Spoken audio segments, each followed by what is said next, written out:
লোহার খুন্তি 1000 বছর জাহান্নামের আগুনে জ্বালিয়ে 3 জায়গায় ছেঁকা দেওয়া হবে, একটা কপালে, একটা 2 পাজরে, আর একটা পিঠের মধ্যে। আল্লাহ আযাব থেকে তুমি আমাদের বাঁচাও।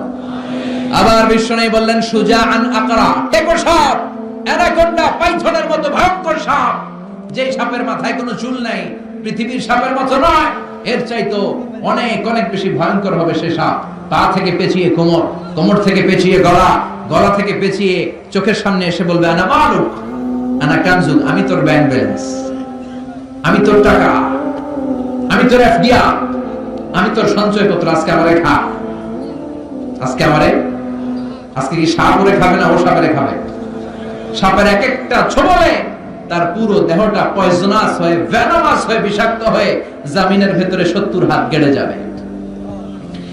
এজন্য আল্লাহ বললেন গোলাম ওয়াল্লাযীনা হুম লিযাকাতি ফাঈলুন, মুমিন